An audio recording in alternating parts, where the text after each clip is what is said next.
Eu não entendo por que Deus me mostra a sua igreja abandonada. Por causa da grande quantidade de igreja, que fala de um mesmo Deus, mas entre si, existe uma rivalidade que chega ao ponto de se matarem. Você acha que Jesus está com estas igrejas? Eu sou Daniel, o semeador da paz. Eu lhe peço, não abandone os ensinamentos da igreja de Deus que está em você mesmo. E este é o motivo de tanta violência e maldade no mundo. Pois se as igrejas ensinassem o caminho do reino de Deus como Jesus ensinou, o mundo era perfeito, não haveria tanta violência. Pois só saber como é o reino de Deus não é tudo. Mas é preciso você saber como chega lá, pois para que você entre no reino de Deus, é preciso você seguir o caminho que Jesus ensinou, e que mostra como você chegar.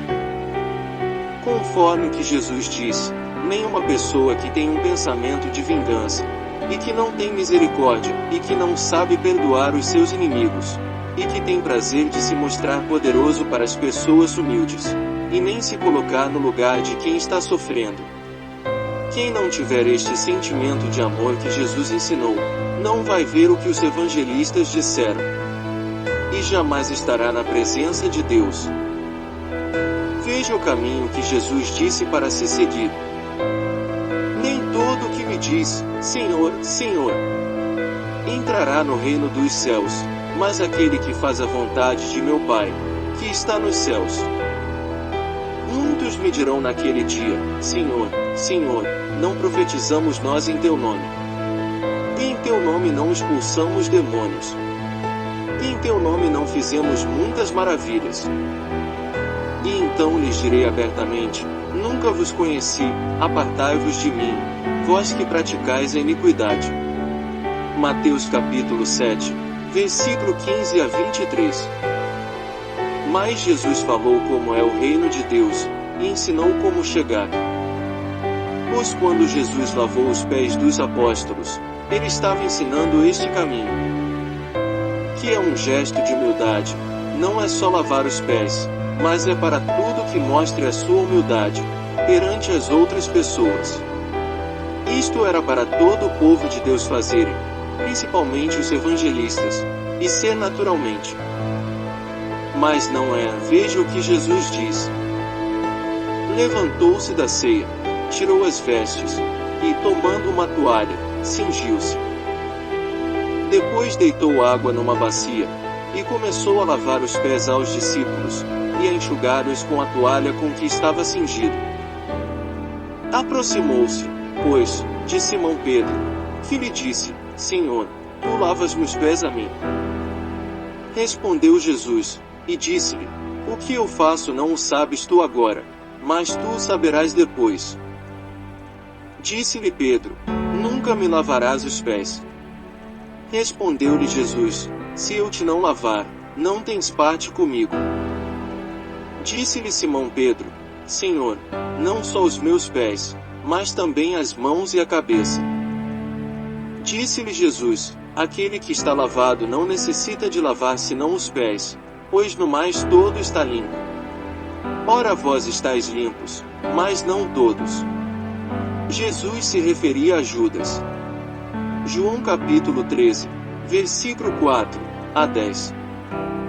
Veja isto também. Portanto, se trouxeres a tua oferta ao altar, e aí te lembrares de que teu irmão tem alguma coisa contra ti, deixa ali diante do altar a tua oferta, e vai reconciliar-te primeiro com teu irmão, depois, vem e apresenta a tua oferta. Mateus capítulo 5, versículo 23 a 24.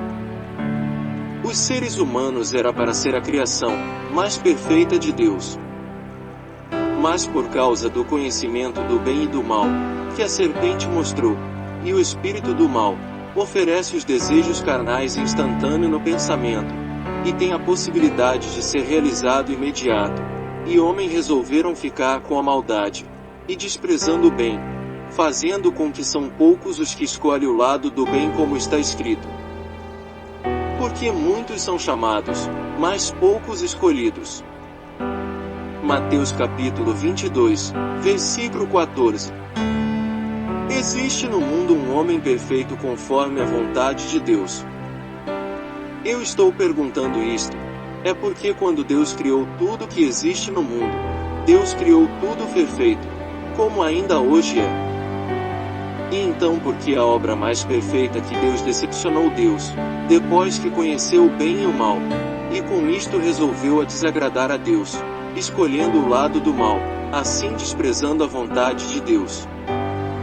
E desta hora em diante deixarão de ser inocente como uma criança, e se tornaram adultos, com o conhecimento do bem e do mal, fazendo com que logo no nascimento, a criança já nascesse com o sentimento de maldade ou de bondade em si, para quando crescer já saber se vai ser do mal, pois só vai fazer o que desagrada a Deus. E se for do bem, só vai fazer o que agrada a Deus, que é a parábola do joio e o trigo.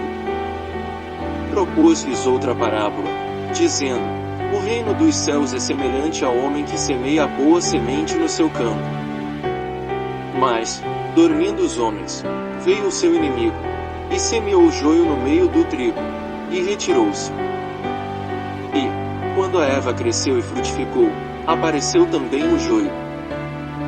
E os servos do pai de família, indo ter com ele, disseram-lhe: Senhor, não semeaste tu, no teu campo, boa semente? Por que tem, então, joio? E ele lhes disse: um inimigo é quem fez isso.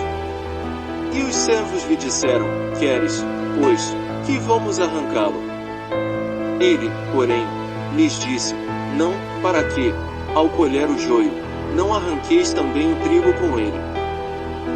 Deixai crescer ambos juntos até a ceifa, e por ocasião da ceifa, direi aos ceifeiros: colhei primeiro o joio, e atai-o em molhos para o queimar, mas, o trigo, ajuntai-o no meu celeiro.